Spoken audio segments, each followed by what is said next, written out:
जियो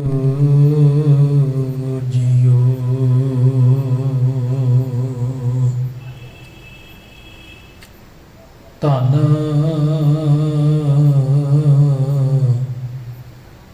वाहिगुरु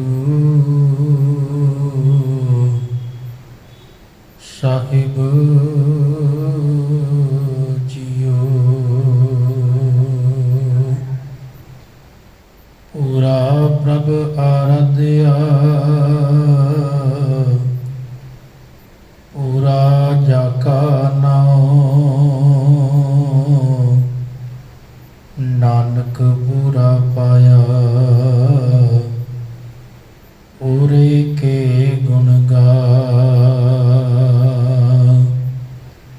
वाहिगुरु साहिब जियो। असुन प्रेम उमाहड़ा क्यों मिलिए हर जाए। मन तन प्यास दर्शन कणी कोई आन मिलावे माय। असुन प्रेम उमाहड़ा क्यों मिलिए हर जाए। मन तन प्यास दर्शन कणी कोई आन मिलावे माय। संत सहाई प्रेम के हाँ तिनकै लागा पाए। विण प्रभ क्यों सुख पाइए दूजी नाही जाय। जिन्नी चाखिया प्रेम रस से तृप्त रहे आगाए। आप त्याग बिनती कर है लिखो प्रभु लड़ लाए। जो हर कंत मिलाइया से विछुड़ कतह न जाए। प्रवण दूजा को नहीं नानक हर शरणाय। असों सुखी वसंदिया जिन्ना मया हर राए। असों सुखी वसंदिया जिन्ना मया हर राए। वाहिगुरु जी का खालसा वाहिगुरु जी की फतेह। धन धन साहिब श्री गुरु ग्रंथ साहिब महाराज पातशाह जी की पावन पवित्र हजूरी अंदर सुभाई मान गुरु प्यारी गुरु सवारी साध संगत जीओ। आप जी वडभागे हो गुरु चरणों में बैठ के रब्बी बाणी का पाठ बड़े प्यार नाल आप जी ने श्रवण किया है। आओ समा है गुरमत विचारां दा 12 माह लड़ीवार तो आपां पावन बाणी के विचार साझे कर रहे हाँ। कल रोज़ सतगुर पातशाह जी की रब्बी बाणी का यह पावन बचन से भादुए नरक ना पाइए है गुर रखण वाला हेत। भादों के महीने विच जेड़े मनुख गुरु की कृपा के पात्र बन जाते हैं, जेड़े प्रभु की शरण में जुड़ जाते हैं, उनकी शरण में आ जाते हैं, तो ऐसे मनुख फिर नरका के भागी नहीं बनते। उन्हों का जीवन इन्ना सोहना ते भागा वाला चंगा बन जाता है कि प्रभु की शरण में रहिंदियां होइयां परम आनंद नूं माणदे हैं। सतगुर पातशाह जी आखदे ने पर भादों के महीने दे विच जदों मनुख के जीवन विच भरम पैदा होया दुविधा पैदा हो गई तो इहदे सामने दो रस्ते सन, एक संसार ते दूजा निरंकार। हुण निरंकार की है? निरंकार असल में शीतलता है ते संसार की है तपश है। ਹੁਣ ਜਦੋਂ ਮਨੁੱਖ ਸੰਸਾਰ ਦੇ ਨਾਲ ਜੁੜਿਆ ਤੇ ਨਿਰੰਕਾਰ ਨੂੰ ਭੁੱਲਿਆ ਤਾਂ ਉਦੋਂ ਇਹਦੇ ਜੀਵਨ ਦੇ ਵਿੱਚ ਤਪਸ਼ ਹੈ। ਮਹਾਰਾਜ ਆਖਦੇ ਨੇ ਜਦੋਂ ਇਹਨੂੰ ਇਸ ਗੱਲ ਦਾ ਗਿਆਨ ਹੋਇਆ ਵੀ ਪਰਮਾਤਮਾ ਦੇ ਨਾਲ ਜੁੜਿਆ ਜੀਵਨ ਵਿੱਚ ਸ਼ੀਤਲਤਾ ਆਉਂਦੀ ਹੈ, ਤਾਂ ਉਸ ਸਮੇਂ ਫਿਰ ਇਹਨੇ ਯਤਨ ਕੀਤਾ, ਉਪਰਾਲਾ ਕੀਤਾ, ਗੁਰੂ ਦੇ ਚਰਨਾਂ ਵਿੱਚ ਆਇਆ। ਗੁਰੂ ਦੇ ਚਰਨਾਂ ਵਿੱਚ ਆਇਆ ਤੇ ਉਸ ਅਕਾਲ ਪੁਰਖ ਪਰਮਾਤਮਾ ਦਾ ਨਾਮ ਜਪਿਆ। ਨਾਮ ਜਪਦਿਆਂ ਜਪਦਿਆਂ ਅੰਦਰੋਂ ਪ੍ਰੇਮ ਪੈਦਾ ਹੋ ਗਿਆ, ਚਾਹ ਪੈਦਾ ਹੋ ਗਿਆ, ਤੇ ਉਹੀ ਚਾਹ ਮਾਨੋ ਇਹਨੂੰ ਪਰਮਾਤਮਾ ਦੇ ਮਿਲਾਪ ਵਿੱਚ ਬਹੁਤ ਵੱਡਾ ਸਹਾਇਕ ਹੋਣ ਵਾਲਾ ਹੈ। ਪ੍ਰੇਮ ਹੀ ਪਰਮਾਤਮਾ ਪ੍ਰਭੂ ਦੇ ਪਰਮੇਸ਼ਰ ਦੇ ਵਿੱਚ ਅਭੇਦ ਹੋਣ ਵਾਸਤੇ ਇੱਕ ਬੜੀ ਵੱਡੀ ਅਵਸਥਾ ਹੈ। ਇਹਨੂੰ ਆਪਾਂ ਗੁਣ ਨਹੀਂ ਕਹਿ ਸਕਦੇ, ਇੱਕ ਅੰਦਰ ਦੀ ਅਵਸਥਾ ਹੈ ਪ੍ਰੇਮ, ਜਿਹੜੀ ਉਹਦੀ ਬਖਸ਼ਿਸ਼ ਨਾਲ, ਉਹਦੀ ਕਿਰਪਾ ਦੇ ਨਾਲ ਮਨੁੱਖ ਨੂੰ ਪ੍ਰਾਪਤ ਹੁੰਦੀ ਹੈ। ਪ੍ਰੇਮ ਸਾਰੇ ਸੰਸਾਰ ਦੇ ਮਨੁੱਖਾਂ ਨੂੰ ਆਪਸ ਵਿੱਚ ਜੋੜਦਾ ਹੈ। ਪ੍ਰੇਮ ਇੱਕ ਐਸੀ ਸੁਗੰਧੀ ਹੈ ਕਿ ਮਨੁੱਖ ਕਿੰਨੀ ਵੀ ਦੂਰ ਬੈਠਾ ਹੋਵੇ ਤਾਂ ਉਹ ਪ੍ਰੇਮ ਦੀ ਸੁਗੰਧੀ ਮਨੁੱਖ ਦੇ ਜੀਵਨ ਨੂੰ ਮਹਿਕਾਉਂਦੀ ਹੈ। ਮੇਰੇ ਪਾਤਸ਼ਾਹ ਜੀ ਨੇ ਬੜੀ ਕਿਰਪਾ ਕੀਤੀ, ਜਿੱਥੇ ਭਾਦੋਂ ਦਾ ਮਹੀਨਾ, ਸਾਉਣ ਦਾ ਤੇ ਭਾਦੋਂ ਦਾ ਮਹੀਨਾ, ਇਹ ਵਰਖਾ ਰੁੱਤ ਦੇ ਨਾਲ ਸੰਬੰਧਿਤ ਹੈ। ਵਰਖਾ ਰੁੱਤ ਆਈ, ਪਰ ਜਿਹੜਾ ਅੱਸੂ ਦਾ ਮਹੀਨਾ ਹੈ ਇਹਦਾ ਸੰਬੰਧ ਫਿਰ ਅੱਗੇ ਸਰਦੀ ਨਾਲ, ਭਾਵ ਠੰਡ ਦੀ ਸ਼ੁਰੂਆਤ ਇੱਥੋਂ ਹੋ ਜਾਂਦੀ ਹੈ। ਹੁਣ ਗੁਰੂ ਪਾਤਸ਼ਾਹ ਜੀ ਆਖਦੇ ਨੇ ਜਿਸ ਸ਼ੀਤਲਤਾ ਦੀ ਕਾਮਨਾ ਮਨੁੱਖ ਕਰਦਾ ਸੀ ਕਿ ਭਾਦੋਂ ਦੇ ਮਹੀਨੇ ਦੇ ਵਿੱਚ ਮਨੁੱਖ ਜਿਸ ਦੁਵਿਧਾ ਦੇ ਮਾਰਗ ਤੇ ਤੁਰ ਰਿਹਾ ਸੀ, ਤੇ ਇਹ ਗਿਆਨ ਹੋ ਗਿਆ ਵੀ ਗੁਰੂ ਦੀ ਕਿਰਪਾ ਰਾਹੀਂ ਪਰਮਾਤਮਾ ਪ੍ਰਭੂ ਨਾਲ ਜੁੜ ਕੇ ਤੇ ਜੀਵਨ ਜਿਹੜਾ ਹੈ ਸ਼ੀਤਲਤਾ ਦੇ ਨਾਲ ਭਰ ਜਾਂਦਾ ਹੈ। ਪਰ ਜਦੋਂ ਅੱਸੂ ਦਾ ਮਹੀਨਾ ਇਹਦੇ ਜੀਵਨ ਵਿੱਚ ਆਇਆ ਤੇ ਮਹਾਰਾਜ ਕਹਿ ਲਗੇ ਫਿਰ ਉਦੋਂ ਇਹਦੇ ਅੰਦਰ ਇੱਕ ਮਿਲਾਪ ਦਾ ਚਾਅ ਪੈਦਾ ਹੋ ਗਿਆ, ਇੱਕ ਖੇੜਾ ਪੈਦਾ ਹੋ ਗਿਆ ਵੀ ਹੁਣ ਪਰਮਾਤਮਾ ਦਾ ਮਿਲਾਪ ਕਰਨਾ ਹੈ। ਤਾਂ ਗੁਰੂ ਪਾਤਸ਼ਾਹ ਜੀ ਆਖਦੇ ਨੇ ਪ੍ਰੇਮ ਦਾ ਪੈਦਾ ਹੋਣਾ ਜ਼ਰੂਰੀ ਨਹੀਂ, ਵੀ ਉਹਦੇ ਵਾਸਤੇ ਬਾਹਰ ਵਾਲੀ ਰੁੱਤ ਦਾ ਹੋਣਾ ਜ਼ਰੂਰੀ ਹੈ। ਪ੍ਰੇਮ ਪੈਦਾ ਹੋ ਜਾਵੇ ਜ਼ਰੂਰੀ ਨਹੀਂ ਵੀ ਬਾਹਰੀ ਤੌਰ ਤੇ ਕੋਈ ਖਾਸ ਮਹੀਨਾ ਹੋਵੇ, ਕੋਈ ਖਾਸ ਦਿਨ ਹੋਵੇ, ਕੋਈ ਖਾਸ ਸਾਲ ਹੋਵੇ, ਨਹੀਂ। ਪ੍ਰੇਮ ਜਿਹੜਾ ਹੈ ਉਹਦਾ ਚਾਅ ਜਿਹੜਾ ਹੈ ਕਿਸੇ ਵੀ ਵਕਤ ਪੈਦਾ ਹੋ ਸਕਦਾ ਹੈ। ਪ੍ਰੇਮ ਕਿਸੇ ਵੀ ਵਕਤ ਪੈਦਾ ਹੋ ਸਕਦਾ ਹੈ।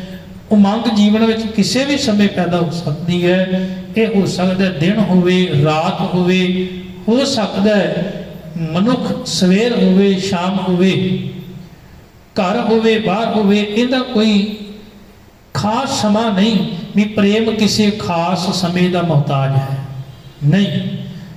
ਮੇਰੇ ਪਾਤਸ਼ਾਹ ਜੀ ਆਖਦੇ ਨੇ ਇਹਦਾ ਕੋਈ ਵਕਤ ਨਹੀਂ। ਹੋ ਸਕਦਾ ਹੈ ਕੋਈ ਮਨੁੱਖ ਕਹਿਣ ਲੱਗੇ ਅਜੇ ਅੱਸੂ ਦਾ ਮਹੀਨਾ ਨਹੀਂ, ਪਰ ਉਹ ਅੰਦਰੋਂ ਉਹਦੇ ਅੰਦਰ ਪ੍ਰੇਮ ਪੈਦਾ ਹੋ ਜਾਵੇ, ਪਰਮਾਤਮਾ ਦੇ ਮਿਲਾਪ ਦੀ ਤਾਂਘ ਪੈਦਾ ਹੋ ਜਾਵੇ। ਤੇ ਹੋ ਸਕਦਾ ਉਹ ਅੱਸੂ ਵਿੱਚ ਜੀ ਰਿਹਾ ਹੋਵੇ ਤੇ ਬਾਹਰ ਭਾਵੇਂ ਕਹਿਣ ਲੱਗੇ ਮੱਘਰ ਦਾ ਮਹੀਨਾ ਹੋਵੇ, ਹੋ ਸਕਦਾ ਹੈ ਬਾਹਰ ਕੱਤੇ ਦਾ ਮਹੀਨਾ ਹੋ ਸਕੇ, ਹੋ ਸਕਦਾ ਹੈ ਬਾਹਰ ਚੇਤ ਦਾ ਮਹੀਨਾ ਹੋਵੇ, ਪਰ ਮਨੁੱਖ ਅੰਦਰੀ ਅਵਸਥਾ ਉਹਦੀ ਜਿਹੜੀ ਆ ਅੱਸੂ ਵਾਲੀ ਬਣ ਜਾਵੇ।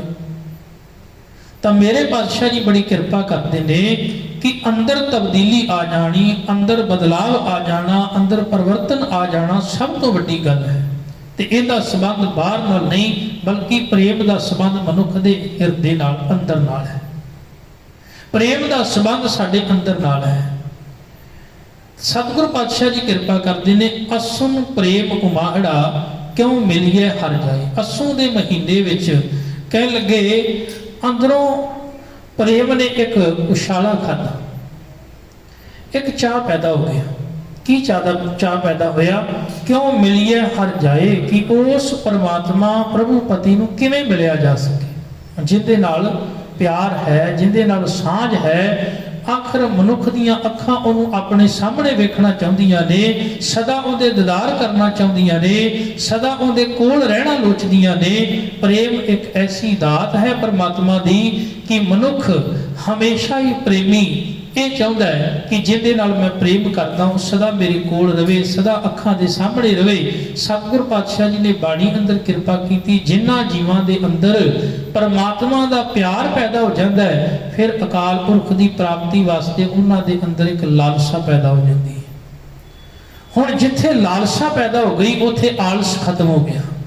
तुसीं कदी भी वेखो जदों असीं कुछ प्राप्त करना होवे ते उहदे वास्ते चाव होना बहुत जरूरी है।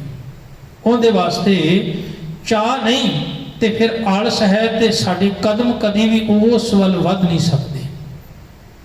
जदों किसी चीज़ की प्राप्ति करनी उहदे वास्ते चाव दा होना बहुत जरूरी है। मेरे पातशाह जी बाणी अंदर आखदे ने कि दुनिया दे अंदर कोई भी अगर मनुख ने मंजिल हासिल करनी है उहदे वास्ते मनुख नूं उद्यमी होना पवेगा। ते उद्यमी मनुख उदों हुंदा है जदों किसी चीज़ नाल बहुता लगाव होवे, किसी चीज़ की प्राप्ति करनी होवे ते उदों मनुख उद्यमी भी हुंदा है ते उदों एक लालसा जीवन में पैदा हो जाती कि मैं इस मंजिल तक पुजना है। ते वो किसी भी समय किसी भी जगह मनुख हमेशा तैयार रहता है। वो आलस नूं फिर जीवन में नहीं आउण दिंदा। लालसा मनुख नूं आलस तो बचाउंदी है। जदों किसी चीज़ की लालसा पैदा हो गई फिर आलस तो मनुख बच गया। हुण गुरु पातशाह जी आखते हैं जदों मनुख नूं पता लग गया भी परमात्मा की प्राप्ति करनी है, जिस नाल प्रेम करता है, सांझ करता है, फिर उत्थे कोई आलस नहीं रह जाता। फिर उदों नितनेम भी संभालिया जाता है, फिर सत्संगत भी संभाली जाती है, फिर सेवा ते सिमरन भी संभालिया जाता है, फिर कथा ते कीर्तन भी संभाले जाते हैं। फिर वो हर एक यत्न मनुख करता है परमात्मा की प्राप्ति वास्ते जदों चाह पैदा हो गया। गुरु पातशाह जी बाणी अंदर किरपा करते हैं जिन्हां दे अंदर चाह पैदा हो गया ना मिलाप दा, कभी उन्हां दी प्रीत वाल नज़र मार के वेखिए भी उन्हां दी प्रीत किहो जी सी जिन्हां अंदर चाह पैदा होया। तो मेरे पातशाह आखदे ने कहणगे सब तो पहला तो चाव पैदा होना चाहिए। जिन्ना चिर चाव पैदा नहीं होंदा उन्ना चिर साडे कदम अगे तुरने ने, उन्ना चिर अगे वध नहीं सकते। तो मेरे पातशाह आखदे ने बस उदन ये तब्दीली जीवन में आवेगी, ये तेरी अरदास बन जाएगी।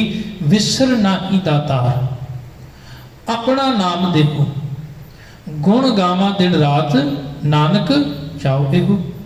हुण उन्हां अंदर एक चाह पैदा हो गया भी तेनू भुलना नहीं कदी। प्रेमी कदी भी जिहदे नाल प्रेम करदा उहनूं भुलदा नहीं, बल्कि बार बार उनकी याद उनके अंदर वस जाती, बार बार मुड़ मुड़ के उन्हें याद करता है, चेते करता है, कभी उन्होंने भुलाउंदा नहीं। हुण भगत कबीर साहब नूं पुछीए तो भगत कबीर साहब आखदे ने जिहड़ी मेरी प्रीत है, जिहड़ा मेरा प्रेम है, कह लगे वो बिल्कुल ही दुनिया नालों विलक्षण है, बिल्कुल ही वखरा है। हालांकि संसारक प्रीत विच ते रब्बी प्रीत दे विच बड़ा अंतर है, जमीन आसमान का फर्क है। क्योंकि जिहड़ी संसारक प्रीत है वो एक पक्षी प्रीत होती है। जिवें महाराज ने बाणी में शब्द वरते एक साहिब आखदे जगत में झूठी देखी प्रीत, संसार की जिहड़ी प्रीत है ना वो झूठी है, सदैव काल नहीं रहने वाली। पर जिहड़ी निरंकार की प्रीत है या गुरु की प्रीत है, गुरु का प्रेम है, वो एक पक्षी नहीं। भाई गुरदास जी ने बड़ियां उदाहरण दित्तियां ने। वो आखदे ने कह लगे मैं वेखदा वां एक पतंगे वाल कि जदों भी किते दीवा बलदा है तो वो पतंगा कितना सफर तय करके उस लाइट के उत्ते, उस रोशनी के उत्ते, उस दीवे उत्ते आ जाता है। पर हुंदा की है वो अग उन्होंने साड़ के सवा कर देती। हज़ारां लखां पतंगे आउंदे ने ते अग उन्होंने साड़ के सवा कर देती। पर कमाल की गल यह है पतंगा भी ये मन में विश्वास बना के आया है, मां चाह लैके आया है कि मैनू मरना तो प्रवान है पर मैं अपनी प्रीत तेरे नालों तोड़ नहीं सकता। पर कमाल की गल है भाई गुरदास जी ये भी कह रहे हैं कभी अज तक ऐसा नहीं होया भी अग ये कहती होवे भी तेनू मेरे नाल इन्ना प्यार है, तू इन्नी दूरों आके मेरे उत्ते आके बैठने का यत्न करता है तो मैं अज तेनू ना साड़ा क्योंकि तू मेरे नाल प्यार करता है। पर कभी ऐसा होया नहीं। जिन्ने बारी भी पतंगे आए ने अग ने उन्होंने साड़ के सवा कर दिता।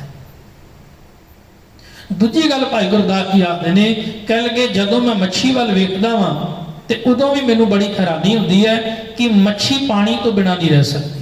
तुसी मच्छी नूं पानी तो बाहर कढो। इत्थों तक भगत रविदास साहब ने आख्या कि जिहड़ी मच्छी है कह लगे अगर उन्होंने पानी विचों बाहर कट के कोई मछियारा कह लगे लै जाता है, ਉਹਨੂੰ ਵੱਢ ਕੇ ਕਹਿ ਲਗੇ ਬਣਾਉਂਦਾ ਹੈ, ਤੇ ਜਿਹੜਾ ਕੋਈ ਖਾਂਦਾ ਹੈ ਕਹਿ ਲਗੇ ਖਾਣ ਵਾਲਾ ਵੀ ਬਾਰ-ਬਾਰ ਪਾਣੀ ਮੰਗਦਾ ਹੈ। ਕਿਉਂ? ਕਿਉਂਕਿ ਕਹਿ ਲਗੇ ਮੱਛੀ ਦੀ ਪਾਣੀ ਦੇ ਨਾਲ ਪ੍ਰੀਤ ਹੀ ਇੰਨੀ ਹੁੰਦੀ ਹੈ, ਉਹ ਖਾਣ ਵਾਲੇ ਦੇ ਅੰਦਰ ਜਾ ਕੇ ਵੀ ਪਾਣੀ ਨੂੰ ਮੰਗਦੀ ਹੈ। ਮਰਨ ਤੋਂ ਬਾਅਦ ਵੀ ਉਹਦੀ ਪ੍ਰੀਤ ਜਿਹੜੀ ਆ ਖਤਮ ਨਹੀਂ ਹੋਈ। ਹੁਣ ਭਾਈ ਗੁਰਦਾਸ ਜੀ ਆਖਦੇ ਨੇ ਮੱਛੀ ਜਦੋਂ ਤੋਂ ਪਾਣੀ ਬਣਿਆ ਹੋਵੇਗਾ, ਜਦੋਂ ਤੋਂ ਮੱਛੀ ਹੋਂਦ ਵਿੱਚ ਆਈ ਹੋਵੇਗੀ, ਉਦੋਂ ਤੋਂ ਲੈ ਕੇ ਅੱਜ ਤੱਕ ਮੱਛੀ ਨੇ ਪਾਣੀ ਨਾਲ ਅੱਤ ਦਾ ਸਨੇਹ ਕੀਤਾ, ਅੱਤ ਦੀ ਪ੍ਰੀਤ ਕੀਤੀ, ਅੱਤ ਦਾ ਪਿਆਰ ਕੀਤਾ। ਪਰ ਜਦੋਂ ਵੀ ਮਛਿਆਰਾ ਆਉਂਦਾ ਹੈ, ਪਾਣੀ ਨੇ ਕਦੀ ਮੱਛੀ ਨੂੰ ਬਚਾਇਆ ਨਹੀਂ ਮਛਿਆਰੇ ਤੋਂ। ਉਹਨੇ ਨਹੀਂ ਆਖਿਆ ਵੀ ਤੂੰ ਮੇਰੇ ਵਾਸਤੇ ਤਾਂ ਇੰਨਾ ਤੜਪਦੀ ਹੈ, ਮਰਦੀ ਹੈ, ਪਰ ਮੈਂ ਅੱਜ ਤੈਨੂੰ ਮਛਿਆਰੇ ਤੋਂ ਬਚਾ ਲਵਾਂ। ਕਦੀ ਐਸਾ ਨਹੀਂ ਹੋਇਆ। ਪਰ ਮੱਛੀ ਨੇ ਕਦੀ ਆਪਣਾ ਸੁਭਾਅ ਛੱਡਿਆ? ਬਿਲਕੁਲ ਵੀ ਨਹੀਂ। ਉਹਦਾ ਸੁਭਾਅ ਉਹ ਹੀ ਰਿਹਾ, ਠੀਕ ਹੈ ਤੂੰ ਨਹੀਂ ਮੈਨੂੰ ਬਚਾ ਸਕਦਾ, ਪਰ ਕਹਿ ਲਗੇ ਮੈਂ ਤਾਂ ਅਸਲ ਦੇ ਵਿੱਚ ਆਪਣਾ ਆਪਾ ਤੇਰੇ ਤੋਂ ਕੁਰਬਾਨ ਕਰਦੀ ਹਾਂ। ਹੁਣ ਇਹ ਇੱਕ ਤਰਫਾ ਪ੍ਰੀਤ। ਇੱਕ ਹੋਰ ਉਦਾਹਰਨ ਆਪਾਂ ਲੈਂਦੇ ਹਾਂ ਭੌਰੇ ਦੀ। ਭਾਈ ਗੁਰਦਾਸ ਜੀ ਆਖਦੇ ਨੇ ਵੀ ਭੌਰੇ ਵੀ ਉੱਡ ਕੇ ਕਿੰਨੀ ਦੂਰ ਤੋਂ ਉਹ ਫੁੱਲਾਂ ਦੇ ਆ ਕੇ ਉੱਤੇ ਬਹਿੰਦੇ ਨੇ। ਹੁਣ ਫੁੱਲ ਤਾਂ ਸੂਰਜ ਦੇ ਚੜ੍ਹਨ ਦੇ ਨਾਲ ਖਿੜਦਾ, ਪਰ ਜਦੋਂ ਸ਼ਾਮ ਨੂੰ ਸੂਰਜ ਢਲਦਾ ਹੈ ਤੇ ਫੁੱਲ ਜਿਹੜਾ ਹੈ ਉਹ ਆਪਣੀਆਂ ਪੰਖੜੀਆਂ ਨੂੰ ਸੁਕੜ ਲੈਂਦਾ। ਹੁਣ ਜਿਹੜਾ ਭੌਰਾ ਵਿੱਚ ਬੈਠਾ ਹੋਇਆ ਮਸਤ ਹੋਇਆ ਸੀ ਨਾ, ਉਹਦੇ ਵਿੱਚ ਲੀਨ ਹੋਇਆ ਸੀ, ਰਸ ਵਿੱਚ ਕਹਿ ਲਓ, ਉਹਦੀ ਜਿਹੜੀ ਮਹਿਕ ਹੈ ਉਹਦੇ ਵਿੱਚ ਲੀਨ ਹੋਇਆ ਸੀ। ਹੁਣ ਜਦੋਂ ਸੂਰਜ ਡੁੱਬਿਆ, ਭੌਰੇ ਨੂੰ ਚੇਤਾ ਵੀ ਨਹੀਂ, ਭੁੱਲ ਗਿਆ ਉਹਨੂੰ ਵੀ ਮੈਂ ਫੁੱਲ ਦੇ ਵਿੱਚ ਬੈਠਾ ਹੋਇਆ, ਹੁਣ ਸੂਰਜ ਡੁੱਬਣ ਵਾਲਾ ਹੈ ਤੇ ਇਹ ਹੀ ਫੁੱਲ ਅਸਲ ਵਿੱਚ ਮੈਨੂੰ ਆਪਣੇ ਅੰਦਰ ਘੁੱਟ ਕੇ ਮਾਰ ਦੇਵੇਗਾ। ਪਰ ਉਹ ਇੰਨਾ ਪ੍ਰੀਤ ਉਹਦੀ ਡੂੰਘੀ ਸੀ, ਲੀਨ ਸੀ ਕਿ ਉਹ ਭੁੱਲ ਗਿਆ, ਤੇ ਫੁੱਲ ਨੇ ਜਦੋਂ ਆਪਣਾ ਆਪਾ ਸਮੇਟ ਲਿਆ ਤੇ ਉਹ ਭੌਰਾ ਵਿੱਚ ਹੀ ਮਰ ਗਿਆ। ਹੁਣ ਜਦੋਂ ਤੋਂ ਭੌਰੇ ਬਣੇ ਨੇ, ਜਦੋਂ ਤੋਂ ਉਹ ਫੁੱਲ ਬਣੇ ਨੇ, ਉਦੋਂ ਤੋਂ ਭੌਰੇ ਆਪਣਾ ਆਪਾ ਨਿਸ਼ਾਵਰ ਕਰਦੇ ਆ ਰਹੇ ਨੇ, ਪਰ ਕਦੀ ਕਿਸੇ ਫੁੱਲ ਨੇ ਕਿਸੇ ਭੌਰੇ ਨੂੰ ਬਚਾਇਆ ਨਹੀਂ। ਪਰ ਭਾਈ ਗੁਰਦਾਸ ਜੀ ਇਹ ਬਚਨ ਆਖਦੇ ਨੇ ਕਿ ਤੁਸੀਂ ਇਹ ਵੇਖੋ, ਪ੍ਰੀਤ ਭਗਤਾਂ ਦੀ ਪ੍ਰੀਤ ਵੇਖ ਲਵੋ, ਗੁਰਸਿੱਖਾਂ ਦੀ ਪ੍ਰੀਤ ਵੇਖ ਲਵੋ, ਗੁਰੂ ਦੀ ਪ੍ਰੀਤ ਵੇਖ ਲਵੋ। ਕਦੀ ਐਸਾ ਨਹੀਂ ਹੋਇਆ ਵੀ ਸਿੱਖ ਜਿਹੜਾ ਆਪਣਾ ਆਪਾ ਕੁਰਬਾਨ ਕਰੇ ਤੇ ਗੁਰੂ ਆਖੇ ਵੀ ਮੈਂ ਨਹੀਂ ਕਰਨਾ। ਧੰਨ ਗੁਰੂ ਗੋਬਿੰਦ ਸਿੰਘ ਮਹਾਰਾਜ ਪਾਤਸ਼ਾਹ ਜੀ ਨੇ ਜਦੋਂ ਪੰਜ ਸੀਸ ਮੰਗੇ ਸਨ, ਪੰਜਾਂ ਪਿਆਰਿਆਂ ਪਾਸੋਂ 5 ਸੀਸ ਲਏ ਨੇ, ਤੇ ਬਦਲੇ ਦੇ ਵਿੱਚ ਫਿਰ ਕੀ ਉਹਨਾਂ ਨੇ ਆਪਣਾ ਆਪਾ ਸਾਰਾ ਕੁਰਬਾਨ ਕਰ ਦਿੱਤਾ। ਭਾਈ ਗੁਰਦਾਸ ਜੀ ਆਖਦੇ ਨੇ ਚਰਨ ਸ਼ਰਨ ਕਹਿ ਲਗੇ ਜਦੋਂ ਕੋਈ ਮਨੁੱਖ ਭਾਵਨਾ ਬਣਾ ਕੇ ਗੁਰੂ ਵੱਲ ਤੁਰਦਾ ਹੈ ਨਾ, ਤੇ ਉਹ ਇੱਕ ਕਦਮ ਅੱਗੇ ਵਧਾਉਂਦਾ ਹੈ। ਚਰਨ ਸ਼ਰਨ ਗੁਰ ਏਕ ਪੈਂਡਾ ਜਾਈ ਚੱਲ, ਸਤਿਗੁਰ ਕੋਟ ਪੈਂਡਾ ਆਗੇ ਹੋਈ ਲੇਤ ਹੈ। ਇਹ ਹੈ ਗੁਰੂ ਦੀ ਪ੍ਰੀਤ, ਇਹ ਹੈ ਸਿੱਖ ਤੇ ਗੁਰੂ ਦੀ ਪ੍ਰੀਤ। ਇਹ ਨਹੀਂ ਵੀ ਕੇਵਲ ਸਿੱਖ ਹੀ ਗੁਰੂ ਦੇ ਕੋਲ ਜਾ ਕੇ ਤੇ ਆਪਣਾ ਆਪਾ ਕਹਿ ਲਗੇ ਜਤਾਉਂਦਾ ਵੀ ਮੈਂ ਸਿੱਖਿਆ, ਨਹੀਂ, ਬਲਕਿ ਗੁਰੂ ਵੀ ਆਪ ਚੱਲ ਕੇ ਜਾਂਦਾ ਹੈ। ਇਤਿਹਾਸ ਦੇ ਵਿੱਚ ਇੱਕ ਬੜੀ ਪਿਆਰੀ ਘਟਨਾ ਆਉਂਦੀ ਹੈ। ਧੰਨ ਗੁਰੂ ਹਰਗੋਬਿੰਦ ਸੱਚੇ ਪਾਤਸ਼ਾਹ ਜੀ ਜਦੋਂ ਪ੍ਰਚਾਰਕ ਦੌਰੇ ਤੇ ਕਸ਼ਮੀਰ ਦੇ ਇਲਾਕੇ ਵੱਲ ਗਏ ਨੇ, ਤਾਂ ਇੱਕ ਬਜ਼ੁਰਗ ਮਾਤਾ ਹੈ, ਨਾਂ ਹੈ ਭਾਗਪਰੀ। ਹੁਣ ਉਹ ਆਪ ਚੱਲ ਕੇ ਨਹੀਂ ਆ ਸਕਦੀ ਗੁਰੂ ਕੋਲ, ਕਿਉਂਕਿ ਬਜ਼ੁਰਗੀ ਹੈ, ਬਿਰਧ ਅਵਸਥਾ ਹੈ, ਆਪ ਚੱਲ ਕੇ ਨਹੀਂ ਆ ਸਕਦੀ। ਪਰ ਉਹਨੂੰ ਇੱਕ ਭਰੋਸਾ, ਇੱਕ ਵਿਸ਼ਵਾਸ ਹੈ ਕਿ ਜੇ ਗੁਰੂ ਗੁਰੂ ਜਪਿਆ ਜਾਵੇ ਤੇ ਗੁਰੂ ਜ਼ਰੂਰ ਚੱਲ ਕੇ ਆ ਜਾਂਦਾ ਹੈ। ਹੁਣ ਕਿੰਨਾ ਨਿਸ਼ਚਾ ਸੀ, ਕਿੰਨਾ ਵਿਸ਼ਵਾਸ ਹੈ। ਕਹਿਣ ਲੱਗੇ ਉਸ ਮਾਈ ਦਾ ਪੁੱਤਰ ਵੀ ਜਿਹੜਾ ਹੈ, ਉਹ ਵੀ ਆਪਣੀ ਮਾਤਾ ਨੂੰ ਕਹਿੰਦਾ ਵੀ ਤੂੰ ਐਵੇਂ ਗੁਰੂ ਗੁਰੂ ਕਰਦੀ ਰਹਿੰਦੀ ਹੈ ਕਿ ਤੇਰੇ ਵਾਸਤੇ ਗੁਰੂ ਆਵੇਗਾ ਨਾ, ਤੇਰੇ ਘਰ ਖਾਣ ਨੂੰ ਕਹਿ ਲਗੇ ਕੋਈ ਯੋਗ, ਨਾ ਰਹਿਣ ਵਾਸਤੇ ਕੋਈ ਯੋਗ ਪ੍ਰਬੰਧ ਤੇਰੇ ਘਰ। ਤੇ ਲੋਕ ਵੀ ਇਹ ਮਜ਼ਾਕ ਉਡਾਉਂਦੇ, ਲੋਕ ਵੀ ਇਹ ਆਖਦੇ ਨੇ, ਹੱਸਦੇ ਨੇ ਕਿ ਤੁਹਾਡੇ ਕੋਲ ਹੀ ਆਉਣਾ ਗੁਰੂ ਨੇ।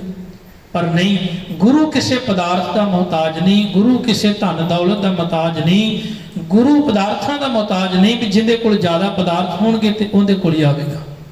ਇੱਕ ਨਿੱਕੀ ਜਿਹੀ ਵਿੱਚ ਗੱਲ ਹੋਰ ਕਹਿ ਦੇਵਾਂ, ਧੰਨ ਗੁਰੂ ਰਾਮਦਾਸ ਮਹਾਰਾਜ ਪਾਤਸ਼ਾਹ ਜੀ ਆਖਦੇ ਨੇ, ਕਹਿ ਲਗੇ ਕਦੀ ਬਿੱਦਰ ਵੱਲ ਵੇਖਿਓ, ਜਦੋਂ ਬਿੱਦਰ ਜਿਹੜਾ ਹੈ ਕਹਿ ਲਗੇ ਉਹ ਬੜਾ ਹੀ ਗਰੀਬ ਸੀ, ਉਹਦਾ ਘਰ ਕੋਈ ਇੰਨਾ ਵੱਡਾ ਨਹੀਂ ਸੀ, ਪਰ ਜਦੋਂ ਸ਼੍ਰੀ ਕ੍ਰਿਸ਼ਨ ਜੀ ਆਏ ਨਾ ਤੇ ਉਹ ਸਭ ਤੋਂ ਪਹਿਲਾਂ ਕਹਿ ਲਗੇ ਬਿੱਦਰ ਦੇ ਘਰ ਵਿੱਚ ਚਲੇ ਗਏ, ਦੁਰਯੋਧਨ ਦੇ ਮਹਿਲ ਵਿੱਚ ਨਹੀਂ ਗਏ।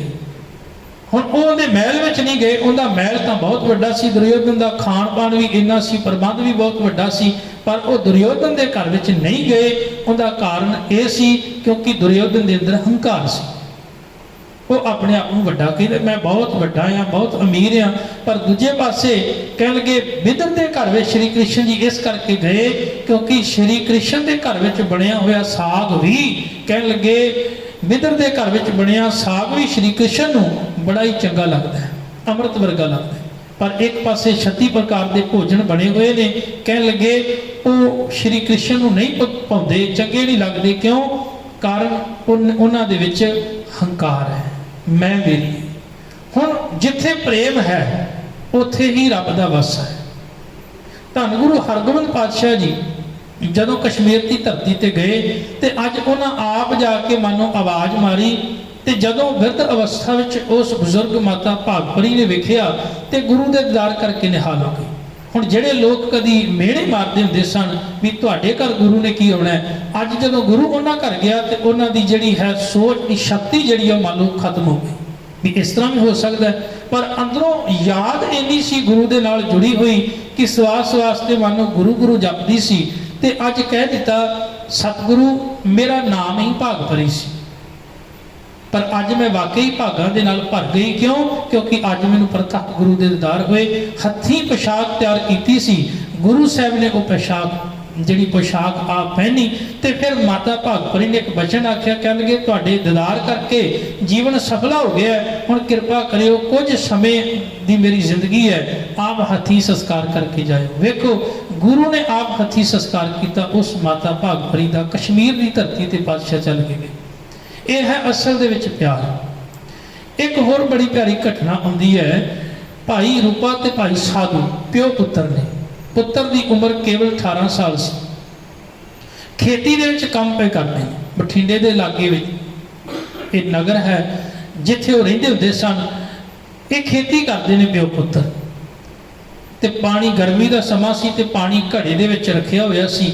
ਦੁਪਹਿਰ ਦਾ ਸਮਾਂ ਹੋਇਆ ਤੇ ਪਾਣੀ ਪੀਣ ਲੱਗੇ ਤੇ ਪਾਣੀ ਬਹੁਤ ਸ਼ੀਤਲ ਸੀ, ਬਹੁਤ ਠੰਡਾ ਸੀ। ਪੁੱਤਰ ਦੇ ਮੁਖ ਤੋਂ ਇੱਕ ਬਚਨ ਨਿਕਲਿਆ, ਕਹਿਣ ਲੱਗੇ ਕਿੰਨਾ ਚੰਗਾ ਹੁੰਦਾ ਇੰਨਾ ਸ਼ੀਤਲ ਠੰਡਾ ਪਾਣੀ ਹੈ ਜੇ ਕਿਤੇ ਗੁਰੂ ਇਹਨੂੰ ਪੀਂਦਾ ਪਹਿਲਾਂ। ਹੁਣ ਪਿਤਾ ਨੇ ਉਸ ਸਮੇਂ ਮਹਾਰਾਜ ਦਾ ਸ਼ੁਕਰਾਨਾ ਕੀਤਾ, ਕਹਿਣ ਲੱਗੇ ਹੇ ਧੰਨ ਗੁਰੂ ਹਰਗੋਬਿੰਦ ਮਹਾਰਾਜ ਸੱਚੇ ਪਾਤਸ਼ਾਹ ਤੇ ਸ਼ੁਕਰਾਨਾ ਹੈ ਕਿ ਭਰ ਜਵਾਨੀ ਦੇ ਅੰਦਰ ਮੇਰੇ ਪੁੱਤਰ ਦੇ ਅੰਦਰ ਇੱਕ ਕਹਿ ਲਗੇ ਧਰਮ ਦੀ ਕਣੀ ਪੈਦਾ ਕਰ ਦਿੱਤੀ। ਭਾਵ ਗੁਰੂ ਵਾਸਤੇ ਇੰਨਾ ਪ੍ਰੇਮ। ਇੱਕ ਸ਼ੁਕਰਾਨਾ ਕੀਤਾ, ਨਾਲ ਇੱਕ ਅਰਦਾਸ ਕੀਤੀ, ਕਹਿ ਲਗੇ ਸਤਿਗੁਰੂ ਤੁਸੀਂ ਜੇ ਆਓ ਤੇ ਜਲ ਛਕੋ ਤੇ ਕਹਿ ਲਗੇ ਫਿਰ ਸਿੱਖਾਂ ਦੀ ਵੀ ਕਾਮਨਾ ਜਿਹੜੀ ਪੂਰੀ ਹੋ ਜਾਵੇ। ਜਲ ਨਹੀਂ ਛਕਿਆ। ਹੁਣ ਗੁਰੂ ਗੁਰੂ ਜਪਦੇ ਨੇ ਤੇ ਕਿਰਤ ਕਰ ਰਹੇ ਨੇ। ਗੁਰੂ ਆਇਆ ਮੰਗ ਕੇ ਜਲ ਛਕਿਆ, ਕਹਿ ਲਗੇ ਜਲ ਲਿਆਓ ਭਾਈ ਬੜੀ ਪਿਆਸ ਲੱਗੀ। ਗੁਰੂ ਤੇ ਭਰੋਸਾ ਸੀ, ਪਿਆਰ ਸੀ, ਨਿਸ਼ਚਾ ਸੀ। ਯਾਦ ਰੱਖਣਾ ਸ਼ਬਦ ਬਾਣੀ ਵਿੱਚ ਆਉਂਦਾ ਭਾਵ। ਹੁਣ ਇਹ ਸ਼ਬਦ ਬੜਾ ਡੂੰਘਾ ਹੈ। ਜਦੋਂ ਆਪਾਂ ਬਾਣੀ ਪੜ੍ਹਦੇ ਹਾਂ ਜਪਜੀ ਸਾਹਿਬ ਦੀ ਸਹਿਬਾਦ ਨੇ ਗਾਵੀਏ ਸੁਣੀਏ ਮਨ ਰੱਖੀਏ ਭਾਵ। ਹੁਣ ਭਾਵ ਸ਼ਬਦ ਜਿਹੜਾ ਹੈ ਇਹਦੇ ਅਰਥ ਬਹੁਤ ਡੂੰਘੇ ਨੇ। ਭਾਵ ਸ਼ਬਦ ਅਸਲ ਦੇ ਵਿੱਚ ਇਹ ਬਣਿਆ ਪ੍ਰੇਮ ਅਤੇ ਭਰੋਸੇ ਤੋਂ। ਇਹ ਸ਼ਬਦ ਬਣਦਾ ਪ੍ਰੇਮ ਤੇ ਭਰੋਸੇ ਤੋਂ। ਜਿੱਥੇ ਪ੍ਰੇਮ ਹੈ ਜ਼ਰੂਰੀ ਨਹੀਂ ਉੱਥੇ ਭਰੋਸਾ ਵੀ ਹੋਵੇ। ਕਈ ਵਾਰੀ ਅਸੀਂ ਆਪਣੀ ਔਲਾਦ ਤੇ ਉਹਨੂੰ ਪ੍ਰੇਮ ਤਾਂ ਬਹੁਤ ਕਰਦੇ ਆ ਆਪਣੀ ਔਲਾਦ ਨੂੰ, ਪਰ ਕਈ ਵਾਰੀ ਸਾਨੂੰ ਭਰੋਸਾ ਨਹੀਂ ਹੁੰਦਾ। ਅਸੀਂ ਕਹਿੰਦੇ ਸਾਨੂੰ ਇਹਦੇ ਤੇ ਭਰੋਸਾ ਨਹੀਂ। ਪ੍ਰੇਮ ਤਾਂ ਬੜਾ ਪਰ ਭਰੋਸਾ ਨਹੀਂ। ਕਈ ਵਾਰੀ ਕੀ ਹੁੰਦਾ ਸਾਨੂੰ ਭਰੋਸਾ ਬਹੁਤ ਹੁੰਦਾ, ਅਸੀਂ ਕਹਿੰਦੇ ਆ ਸਾਡੇ ਨੌਕਰ ਤੇ ਸਾਨੂੰ ਬੜਾ ਭਰੋਸਾ ਹੈ, ਪਰ ਜ਼ਰੂਰੀ ਨਹੀਂ ਉਹਦੇ ਨਾਲ ਪ੍ਰੇਮ ਹੋਵੇ। ਪਰ ਜਿੱਥੇ ਭਰੋਸਾ ਵੀ ਹੋਵੇ ਪ੍ਰੇਮ ਵੀ ਹੋਵੇ ਉੱਥੇ ਪੈਦਾ ਹੋ ਜਾਂਦਾ ਭਾਵ। ਤੇ ਜਿਸ ਮਨੁੱਖ ਦੇ ਅੰਦਰ ਭਾਵ ਪੈਦਾ ਹੋ ਗਿਆ ਸਮਝੋ ਨਿਰੰਕਾਰ ਦੇ ਨੇੜੇ ਹੋ ਗਿਆ। ਮੇਰੇ ਪਾਤਸ਼ਾਹ ਜੀ ਕਿਰਪਾ ਕਰਦੇ ਨੇ। ਭਾਈ ਰੂਪਾ ਤੇ ਭਾਈ ਸਾਧੂ ਦੇ ਅੰਦਰ ਇੱਕ ਭਾਵਨਾ ਪੈਦਾ ਹੋ ਗਈ, ਭਾਵ ਪ੍ਰੇਮ ਪੈਦਾ, ਚਾਉ ਪੈਦਾ ਹੋ ਗਿਆ ਵੀ ਗੁਰੂ ਦੇ ਦੀਦਾਰ ਕਰਨੇ ਨੇ ਤੇ ਗੁਰੂ ਨੂੰ ਜਲ ਛਕਾਉਣਾ। ਗੁਰੂ ਚੱਲ ਕੇ ਆਇਆ ਪਰ ਪਹਿਲਾਂ ਬਚਨ ਨੇ ਆਖਿਆ, ਕਹਿ ਲਗੇ ਪਹਿਲਾਂ ਜਲ ਤੁਸੀਂ ਛਕੋ। ਕਿਉਂ? ਜਦੋਂ ਗੁਰਸਿੱਖ ਦੇ ਮੁਖ ਦੇ ਵਿੱਚ ਜਲ ਪੀਂਦਾ ਹੈ, ਭੋਜਨ ਪੈਂਦਾ ਹੈ, ਉਦੋਂ ਗੁਰੂ ਨੂੰ ਤ੍ਰਿਪਤੀ ਮਿਲਦੀ ਹੈ। ਇਹ ਹੈ ਪ੍ਰੀਤ, ਇੱਕ ਪਾਸੇ ਦੀ ਨਹੀਂ ਹੈ। ਸਤਿਗੁਰ ਪਾਤਸ਼ਾਹ ਜੀ ਤਾਂ ਹੀ ਕਿਰਪਾ ਕਰਦੇ ਨੇ ਕਿ ਭਾਈ ਅੱਸੂ ਦੇ ਮਹੀਨੇ ਵਿੱਚ ਜਦੋਂ ਪ੍ਰੇਮ ਨੇ ਉਛਾਲਾ ਖਾਧਾ ਤੇ ਫਿਰ ਅੰਦਰੋਂ ਇੱਕ ਚਾਹ ਪੈਦਾ ਹੋ ਗਿਆ ਵੀ ਹੁਣ ਹਰੀ ਪਰਮਾਤਮਾ ਨੂੰ ਮਿਲਣਾ ਹੈ, ਉਹਦਾ ਮਿਲਾਪ ਕਰਨਾ। ਪਰ ਉਹਦਾ ਮਿਲਾਪ ਹੋਵੇ ਕਿਵੇਂ? ਮਨ ਤਨ ਪਿਆਸ ਦਰਸ਼ਨ ਘਣੀ ਕੋਈ ਆਣ ਮਿਲਾਵੇ ਮਾਰੇ। हे माँ कोई मैनू उस परमात्मा नाल मिलाप करवा देवे, मेरे मन अते तन विच उहदे दर्शनां दी बड़ी प्यास लग गई है। हुण ये भी बहुत वड्डी गल है, प्यास दा लगना। जे प्यास ही नहीं तो फिर पानी की लोड़ की है, जे भुख नहीं तो भोजन की लोड़ की है। जे कोई रोग है तो तां ही कोई मनुख वैद नूं लभदा है, डॉक्टर नूं लभदा है। जे कोई रोग नहीं तो फिर डॉक्टर की की लोड़ है। जे कोई मंजिल नहीं तो फिर रस्ते ते तुरन की की लोड़ है। तो हुण जे प्यास है तो सुभाविक गल है, जिन्होंने प्यास लगी होगी फिर वो आप पानी की तलाश भी करेगा। हुण जिन्हां अंदर परमात्मा दे मिलाप की प्यास पैदा हो, दर्शनां की तांग पैदा हो, सुभाविक गल है वो मनुख तुरन लई यतनशील होणगे, वो अगे वधन लई यतनशील होणगे। हुण एक सवाल अंदरों पैदा हो गया, प्यास तो बहुत लगी है, प्रेम भी बड़ा है, श्रद्धा भावना भी बहुत है, पर जिन्हें नाल प्रेम है, मैं पहले अर्ज की है, जदों कोई मनुख किसी नाल प्रेम करता है दो उनके जीवन के विच घटनावां घटदियां ने। पहली ये कि जिन्हें नाल प्रेम करता है मनुख कहता है भी वो सदा ही मेरी अखां दे सामने रहे, हमेशा वो चाहता है जिन्हें नाल मेरा प्रेम है, स्नेह है, सदा अखां दे सामने रहे तो मेरे कोल रहे, मेरे तो दूर ना होवे।